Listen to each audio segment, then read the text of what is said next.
I'm doing my 5-mile walk. I try to get in a 5-mile walk when I'm not working out in the gym. This is my cardio. I don't do too much cardio at all in the gym. Everything is weightlifting, using machines and barbells and dumbbells or whatever in the gym. So now I get to do my cardio out here in this particular park in Camarillo, California. It's nice and sunny, somewhere between 75, no more than 80 degrees, I think, with a slight wind blowing. So every once in a while you're going to hear this wind blowing, and you're going to hear crunching of twigs and branches underneath my feet as I walk this path. But anyway, it's very relaxing, very enjoyable. And I thought I would review some articles that I didn't get a chance to really read. Nowadays, I don't get a chance to do as much reading as I would like to. So what I'm doing is I'm reviewing the information using a text-to-speech app, and then I podcast it out to you guys. So this way I get a chance to catch up on my articles and at the same time give you guys some idea in terms of the information that I'm stumbling upon. I think this is very relevant, and we'll get into the article in just a second. My name is Monty Henry, owner of DPL Surveillance Equipment. We're a full-service surveillance and security equipment company. We have lifetime guarantees and warranties on all the products. We have 24/7, 365 tech sales and customer support. We have perhaps the largest inventory of items that not only can you buy, but you can rent or lay away as well. In addition to that, we have a humongous articles directory, podcasts, blogs, demonstration videos, you name it. We have a full-on library of information in our multimedia center, so to speak, center on the website. So take advantage of all the free information, you guys. And for you Bitcoin millionaires, including Litecoin, Ethereum, and Bcash millionaires out there, go to our website, drop some of that crypto in our shopping cart to get some of your favorite state-of-the-art, law enforcement grade, lifetime guaranteed and warranty spy gadgets. That includes GPS trackers, wireless hidden cameras, nanny cameras, bug detectors, even anti-terrorist products, personal protection, health products, you name it. You can purchase it there. Purchase it, you can rent, and you can lay away. And we're, one of the few companies that's going to fade out the use of the MasterCards and the Visas and American Expresses. All of the credit card issuers, we're going to say bye-bye to you guys, and we're going to just concentrate exclusively on cryptocurrencies in the very near future. So that'll be another first for DPL surveillance equipment. We're going to break ground in that manner also. We break ground in a lot of different areas. But yeah, the next area is going to be cryptocurrency as an alternative payment method, or rather as a primary payment method in the very near future. So that's unheard of, and that's going to be something that we're going to pioneer at DPL Surveillance Equipment. What else? Let's see. Today's article, I'll give you a little teaser before we get into it, or I'll try to preface it a little bit rather, then we'll get into the article. United States, excuse me, when I'm walking I have a habit of wanting to spit all the time, but in the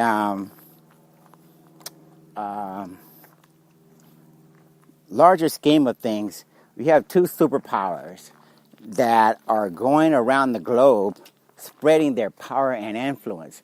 One of these superpowers is kind of waning in its power and influence, like the Roman Empire. It was once very, very massive, very influential, very powerful in terms of its reach and its power. The other superpower is up and coming. Unlike the Roman Empire, it seems to want to control and want to determine its destiny, and it seems to have a vision for long-term sustainability. Just in case you're wondering who these countries are, I'll tell you the first one is the United States, and believe it or not, the second one is China. Now, as the name of this article implies, let's see, what is the name of the article? To counter China, U.S. looks to invest billions more overseas. I'll repeat it again. To counter China, U.S. looks to invest billions more overseas. And basically, what's happening is China is globetrotting with a big fat wallet consisting of trillions of dollars that it's loaning to countries like Pakistan, who just got $62 billion, the continent of Africa, which got $130 billion since 2000 and 2017. Who else got some money? What did I say? Pakistan. Let's see. Meanwhile, the United States, with its own fiscal issues, and by that I mean that we're going through these threatened government closures, whereby every other year we can't come up with enough money to keep the government open. You know, we heard about these government shutdowns, and we're looking at another government shutdown. So Mitch McConnell and a number of congressmen and senators in Washington, they can't find enough money to keep the government from shutting down every year. So it's kind of weird in terms of how do you compete with China? And I'll preface that even more because there's a reference to United States trying to go toe-to-toe with China in terms of its spending.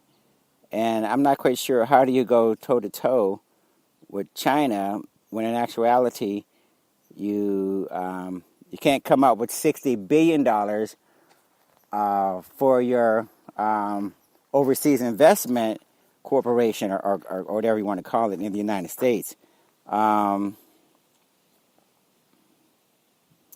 Let's see. People are waking up to what China is doing and see that we have to counter that, said Representative Ted Yoho, Republican out of Florida, one of the House co-sponsors of the bill, which was introduced with bipartisan sponsorship in both chambers, with Senator Bob Corker, Republican out of Tennessee, and Chris Coons, Democrat out of Delaware in the Senate, Mr. Yoho, and Adam Smith, Democrat out of Washington in the House.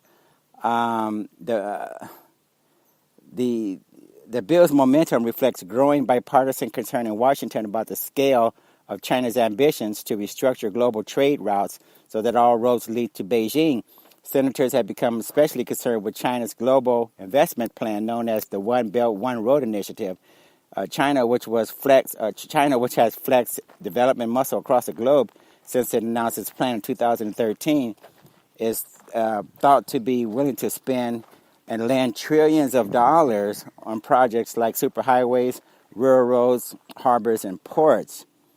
We have a new agency in Washington, and the new agency would have broad authority to go toe-to-toe with China in offering countries financing options for major infrastructure and development projects.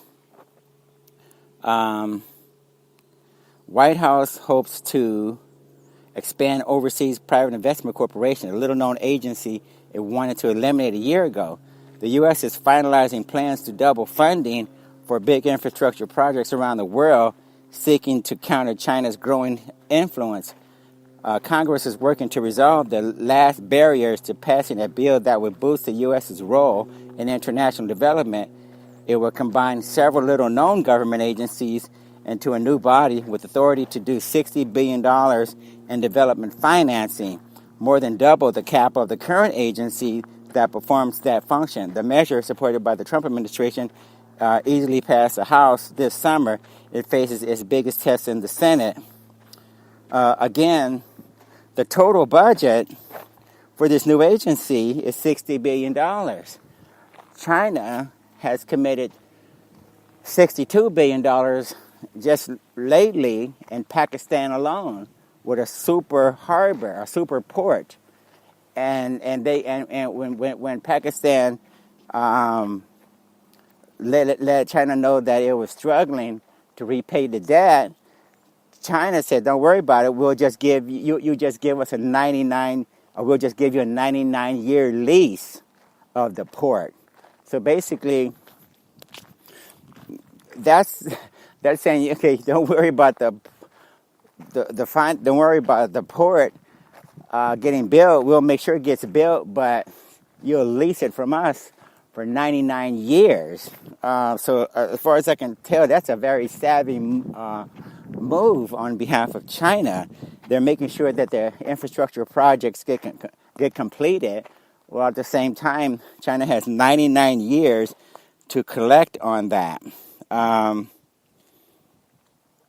Let's see, the stupid Trump administration is hoping to, again, have get approval and to come up with this new agency that's going to have a total budget of $60 billion when China is lending and spending trillions of dollars. And then maybe we'll have an agency that can, it can't compete toe to toe. That's out of the question, according to what I even just told you. Let me see.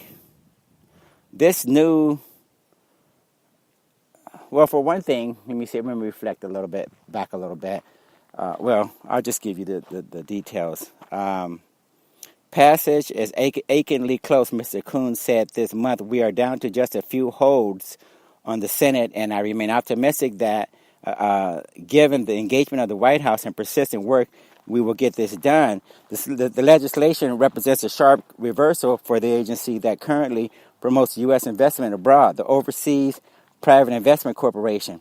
In President Trump's first budget in 2017, the agency was proposed for elimination, with the administration saying it provided unnecessary federal interventions that distort the free market. Now, this doesn't make a whole lot of sense, you guys, mainly because China has had these plans of its own, this One Belt, One Road initiative, for a long, long time. And as we can tell by the investments in Africa, starting in the year 2000, they have been spending a whole lot of money. So when Trump came into office, he already knew that China was going around the globe spending 10, 20, 30, up to 50, 60 billion dollars in various countries. So he should have known, even as part of his campaign, that if you're going to counter China's influence, if you're going to be a superpower and remain a superpower, then you have to, the first thing you want to do is try to figure out where you're going to get this type of money from to counter the power and influence that you get when you spend $1 trillion or more on infrastructure projects in other countries going on. But as trade tensions rose with China, so did focus on the extent and consequences of China's infrastructure binge. The government of Sri Lanka could not make payments on a Chinese-funded superport, and it ended up granting China a 99-year lease, giving Beijing a key foothold in the Indian Ocean. Pakistan, with $62 billion in belt and road projects, is seeking bailout options to manage its payments. So I misspoke. I said Pakistan was where the superport was, but it looked like it's actually Sri Lanka where the superport is being built, and China gets that 99-year lease.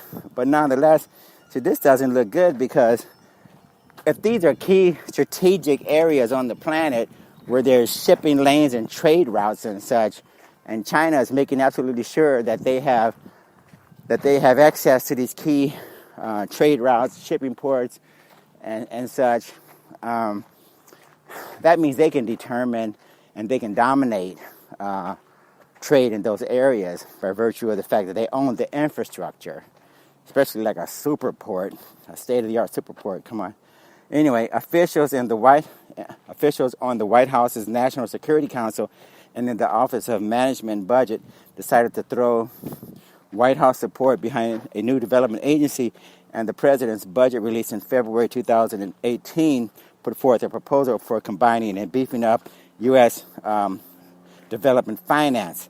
The main body of the new agency would be OPIC, founded by President Nixon in 1971 to help American businesses invest in developing and emerging markets in order to further U.S. foreign policy goals. The new agency would also take over several programs run by the U.S. Agency for International Development, the biggest of which is known as the Development Credit Authority. So, again, just to put this in proper context, OPIC was founded in 1971. Okay, all right, let's take a look at what OPIC has accomplished so far. Like many technocratic White House budget proposals, which often go nowhere and the odds of passage appeared remote, but the legislation has a number of features with appeal across party lines, since it would combine several government agencies into a single one called the U.S. International Development Finance Corporation. It's attractive to those who favor streamlining government programs. Another source of the bill's popularity is OPIC's track record. It has been profitable every year for the last 40 years and has contributed $8.5 billion to deficit reduction. Well, you don't have to be a Harvard graduate or a mathematician to figure out that when you have twin budget deficits, a trade and a current account deficit of $23 trillion combined, and you only got $8.5 billion from one of your overseas development corporations, the main one, $8.5 billion divided by the total number of years that has been in existence since 1971 is a very pathetic number, and it's no wonder this country has such debt problems, because the minuscule amounts of money that we're talking about. So I don't think that's worth bragging about. To get $8.5 billion over a 40-year period, and when you got trade deficits, twin budget deficits of $22 trillion, okay? Moving right along, the agency has a portfolio of $23 billion with its business consisting of loan guarantees, direct lending, and political risk insurance.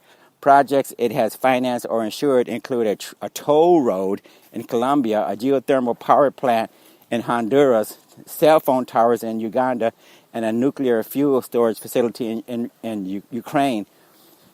So with a pathetic budget of $23 billion, this organization is not even coming close to matching what the Chinese are spending.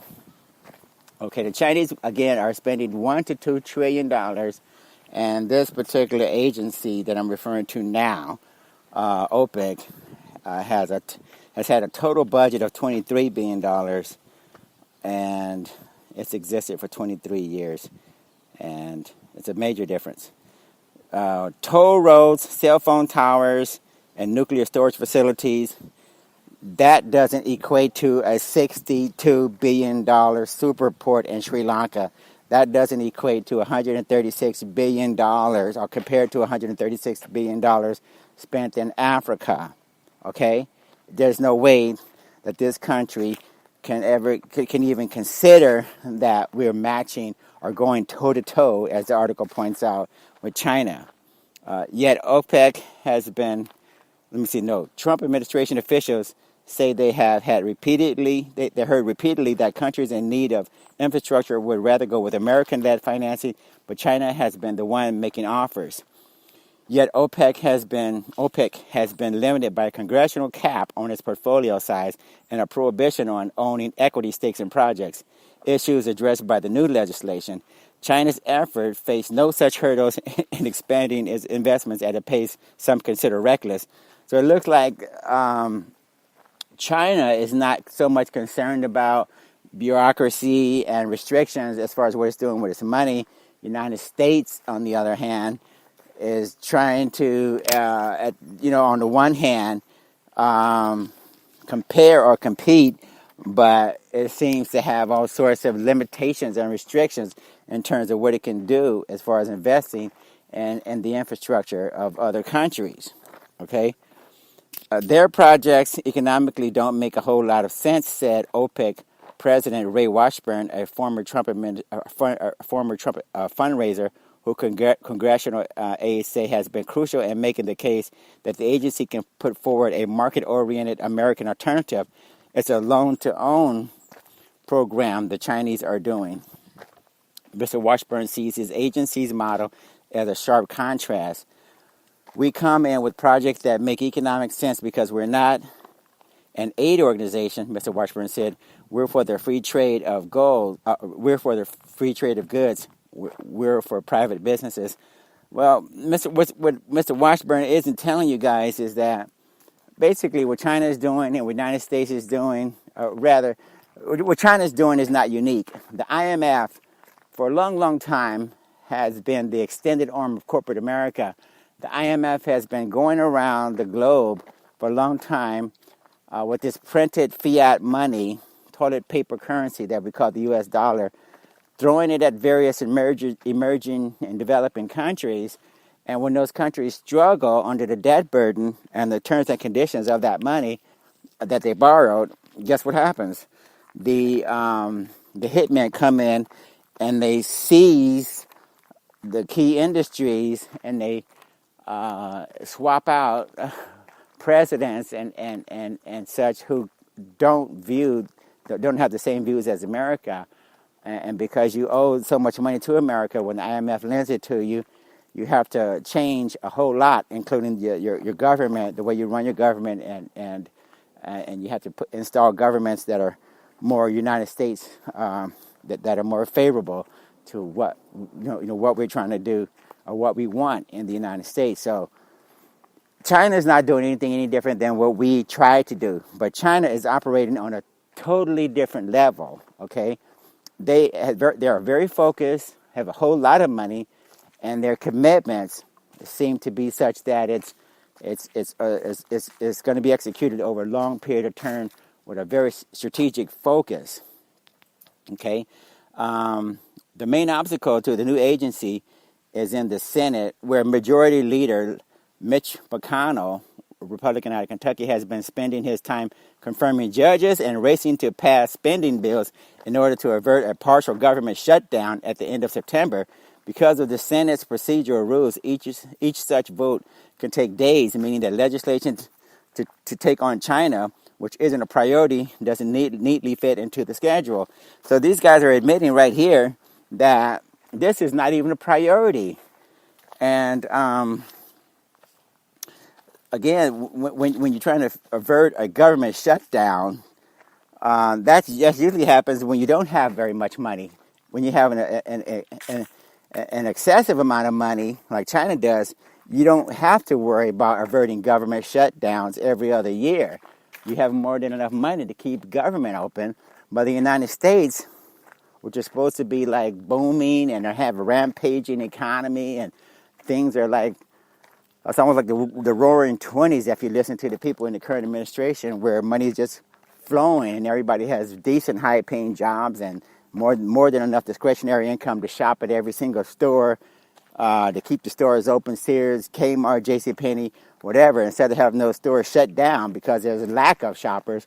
You're supposed to have a situation where people have so much money they can shop at whatever stores and keep all the stores open, because, again, when we had a huge middle class, there was enough money to keep all the stores open. Not everybody had to shop at Walmart and Amazon.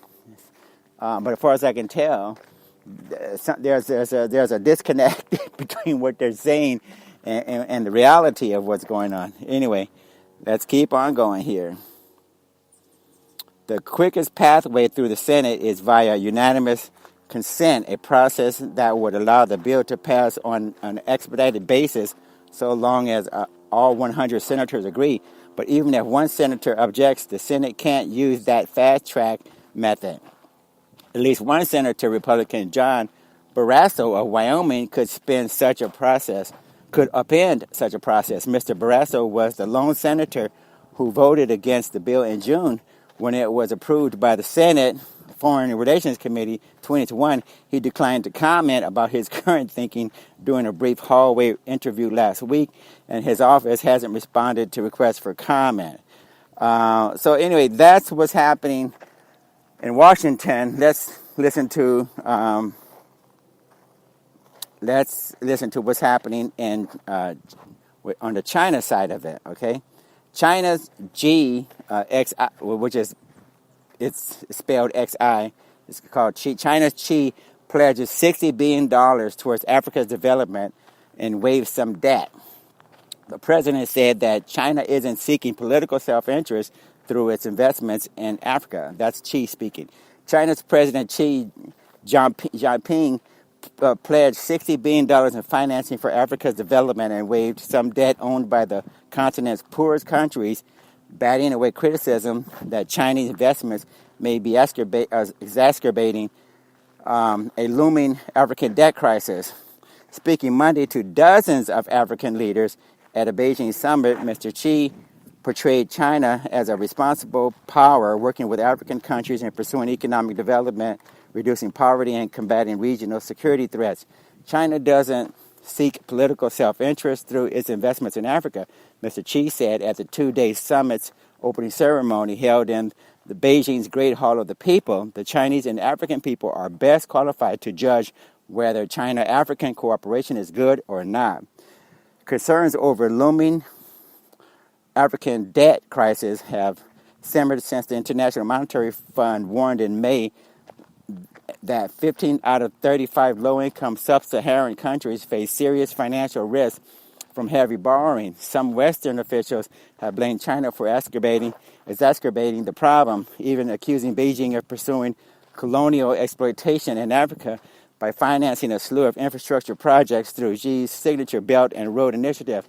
I think it's ironic that the United States would play the colonialism card when in actuality a lot of what happened in Africa a long time ago and other places around the planet was colonialism as executed by the United States and Britain. But it's amazing here that all of a sudden when China does it, it's an issue, okay? So they talk about the pot calling the kettle black. Many recipient countries have cheered these efforts, though some have voiced concern over debt burdens from Beijing-backed loans. In Kenya, public disquiet has emerged over a $3.2 billion Chinese-built railway line that hasn't generated expected revenues. Speaking after Mr. Xi's African Union Commission, Chairman Musa Faki remarked on imbalances such as rising debt, saying there have been calls for Africa to say no to outside help. He noted, however, that China's money is funding regional development in concrete ways. This week's summit offers a platform for Mr. Xi to assuage African concerns, said Chinese academics. China is now focusing on the quality of investments and moving away from the emphasis on quantity, said Wang Yaoi, director of the Institute of International Affairs at Beijing's Renmin University. This means stronger oversight on Chinese investments to minimize wasteful spending and curb corruption, he said. The $60 billion in financing Mr. Xi pledged for Africa over the next 3 years matches the commitment he made at a previous summit in 2015, with a hefty chunk coming in the form of investment from businesses. The new package includes $35 billion in grants and loans and credit lines, a $10 billion development financing fund, and $5 billion for boosting Chinese imports from Africa. Beijing will also encourage Chinese firms to invest $10 billion in the continent and help African financial institutions issue bonds in China, Mr. Xi said. Nodding to the concerns over debt, Mr. Xi said China will also forgive certain interest-free loans, those maturing this year, extended to the continent's poorest and most indebted countries. He didn't specify which countries would benefit. Speaking at a forum of Chinese and African business executives earlier Monday, Mr. Xi said Chinese resources are being directed at Africa's inadequate infrastructure and are not to be spent on any vanity projects. Chinese officials have rebuffed criticism of Beijing's contributions to African debt. Vice Chairman Minister Quan Kimi told a news briefing last month that the majority of the debt burden in Africa isn't necessarily created by China. Let me get past these barking dogs. These particular residents, when they come home in the afternoon, I guess they let their dogs out. Who let the dogs out? Okay. So, where were we?